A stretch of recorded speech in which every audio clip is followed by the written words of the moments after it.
Welcome to the Newsome MMA podcast, sponsored by CBD Life UK. I'm your host, as always, Newsome, and tonight I've got a very special guest on for you guys.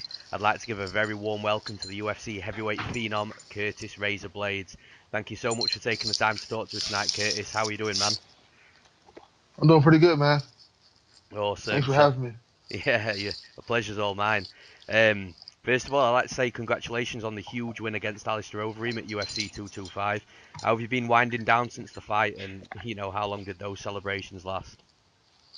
It was about a week long of just hanging out with my family because I'm born and raised in Chicago, so it was a welcome home type of thing. It was just a really good time. Happy I got to hang out with the family and all the friends, and also happy to be back here in Denver, ready to get back to training. For sure, man. I nearly introduced you as a prospect at the start of this podcast, as that's how I saw you very early on in your UFC career.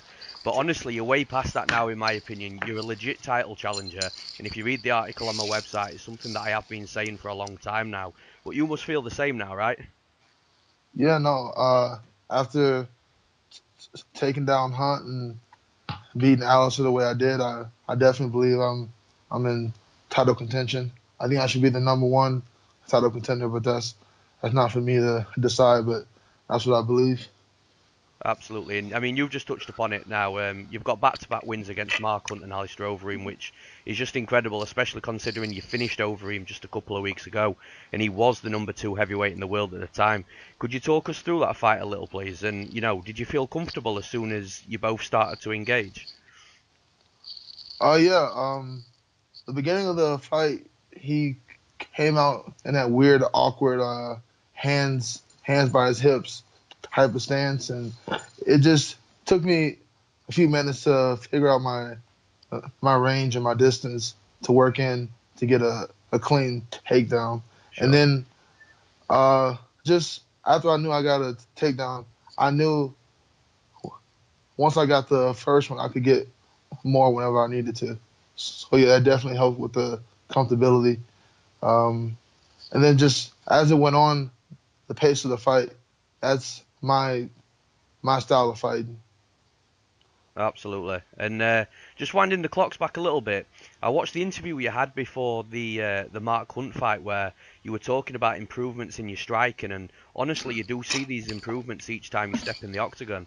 Did you plan on testing your hands a little more against Overeem, or was the game plan always to get the fight onto the mat?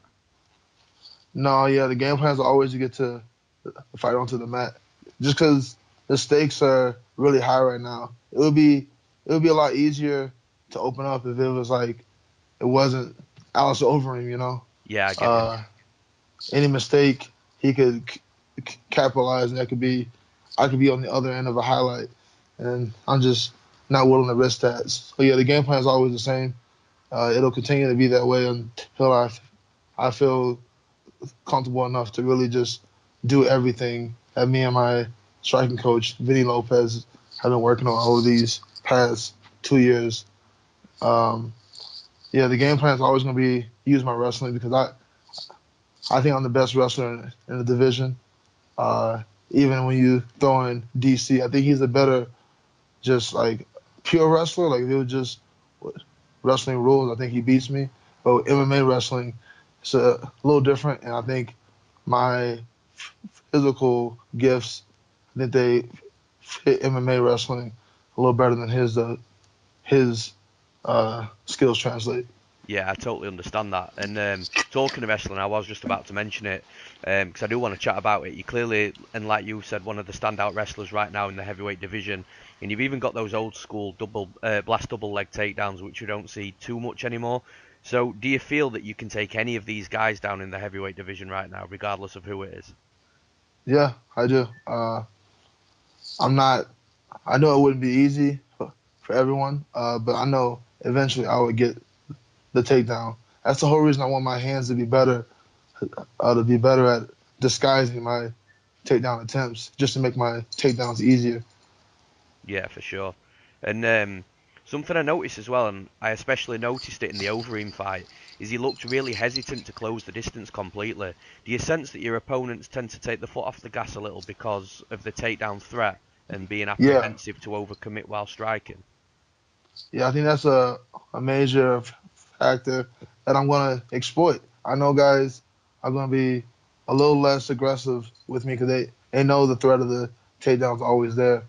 So that right there, that'll be what gives me the confidence to start opening up. 'Cause I know I can be the aggressor without having to worry about. Like I would love if another guy would initiate the wrestling on me. I'm not really worried about that. Yeah, I can imagine. So something else I want to talk about as well is your chin and durability, because honestly, human beings should not still be standing after taking punches from Ngannou and Hunt, along with knees from Overeem as well. So, I mean, the Hunt recovery was one of the greatest I think I've ever seen, if I'm honest. Do you feel like this is something that's really advantageous to you inside the cage, and are you comfortable taking shots knowing that, how durable you are? No, it's not a skill you want to over abuse. You know what I mean? Yeah, Like I get you.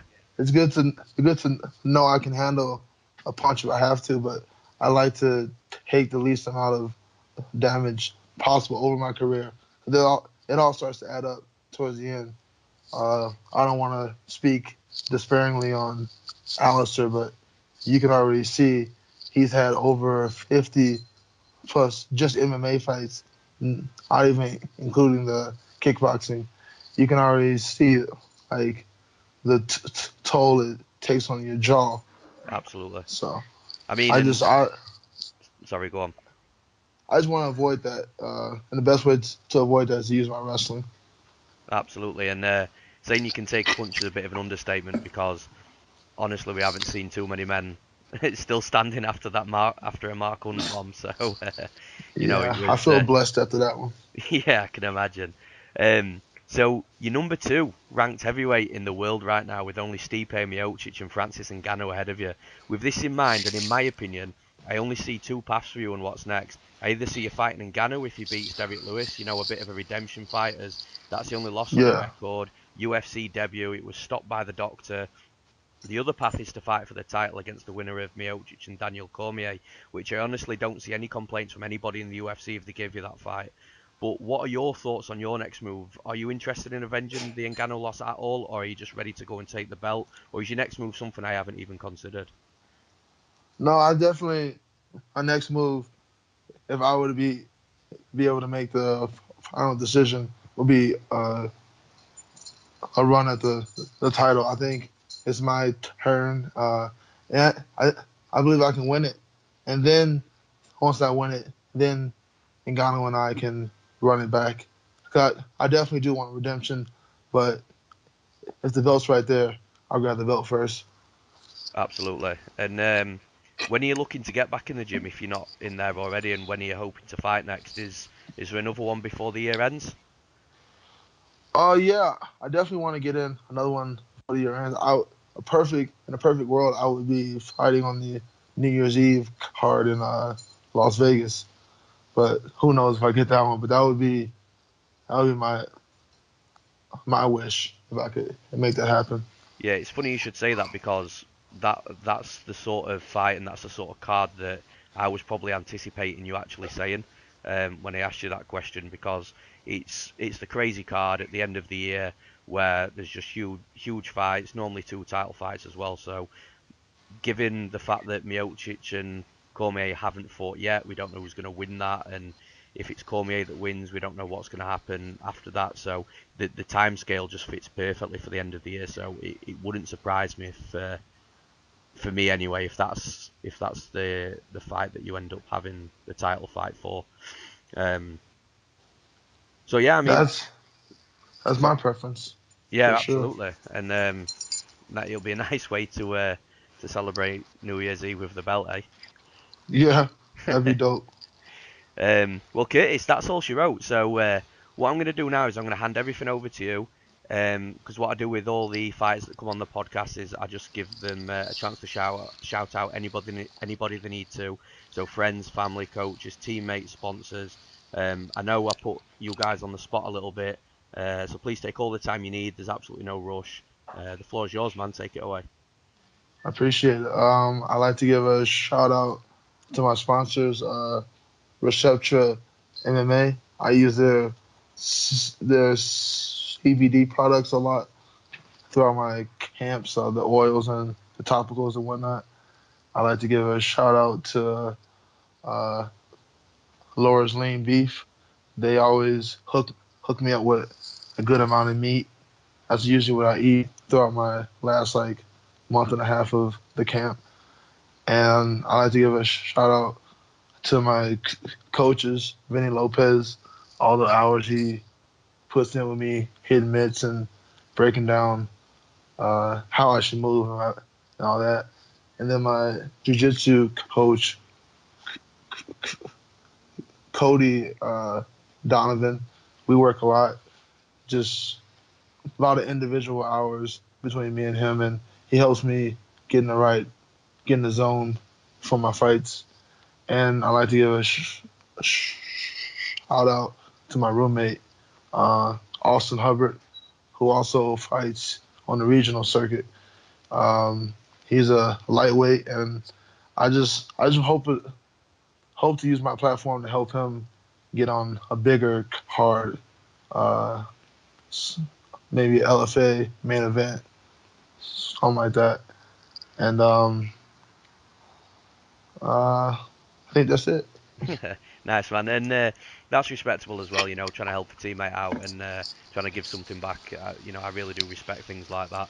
Um, from my side of things, if you're listening to this podcast on the Newsome MMA YouTube channel, it's also available on the Newsome MMA website too, along with so much additional content surrounding all aspects of MMA. It really does have something for everybody on the website, from betting advice to prediction videos and podcasts to specific content coming from the heavy duty fight management team, and also with the new addition of DraftKings content too. Also, please check out my sponsor of the Newsome MMA channel, which is CBD Life UK.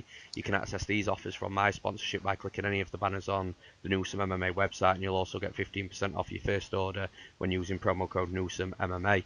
So once again, Curtis, I just want to thank you so much for coming on to the podcast.